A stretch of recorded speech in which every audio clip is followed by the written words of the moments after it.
On s'intéresse à cette fonction f qui est ax associe moins 2x au carré plus 5x moins 3. On remarque que c'est une fonction du second degré et que donc son graphe sera une parabole. Alors qu'est-ce qu'on peut dire sur son graphe? Ce qu'on voit très facilement, c'est que l'ordonnée à l'origine sera moins 3. Ça, on le dit en disant le coefficient c. On peut dire aussi très facilement qu'elle est concave parce que son coefficient a est égal à moins 2 et que donc il est négatif. Je rappelle, si a est négatif, on va avoir une fonction concave dans ce genre-là. Et on va devoir maintenant trouver ses zéros, son sommet et son axe de symétrie. Alors il faut savoir faire ça à la main, mais je vous montre comment utiliser la calculatrice pour vérifier vos résultats. Vraiment, dans la plupart des cas, on vous demandera le détail des calculs, donc il faut le savoir le faire à la main.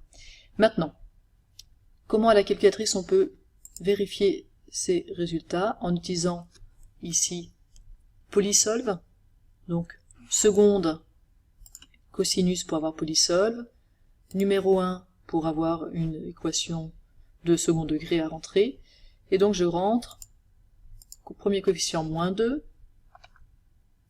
le coefficient B c'est plus 5,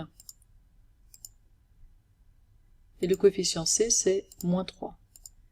Et je rentre comme ça les paramètres de ma parabole, ces trois paramètres, et je peux faire solve. Et vous savez qu'on obtient d'abord les zéros, x1 et x2, là ce sont les zéros, donc mes zéros c'est 1 et 3 demi.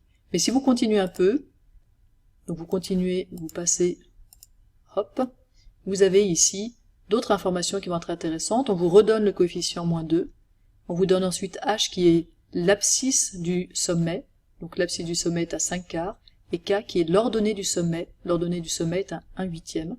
On a donc notre sommet, 5 quarts, 1/8. Les zéros, on a vu qu'on les avait, 1 et je sais plus ce que c'était, vous pouvez remonter pour les trouver, 1 et 3 demi, 1 et 1,5.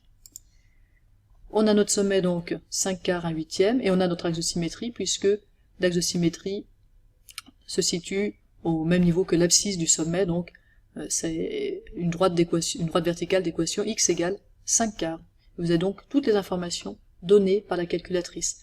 À nouveau, à savoir faire aussi à la main, pour les zéros, formule de Viette, pour le sommet, calculer l'abscisse qui est égale à moins b sur 2a, puis injecter cette abscisse dans l'équation. Vous savez qu'en sortie, vous retrouverez l'ordonnée du sommet, si en entrée vous mettez l'abscisse du sommet, et puis pour l'axe de symétrie, vous reprenez moins b sur 2a.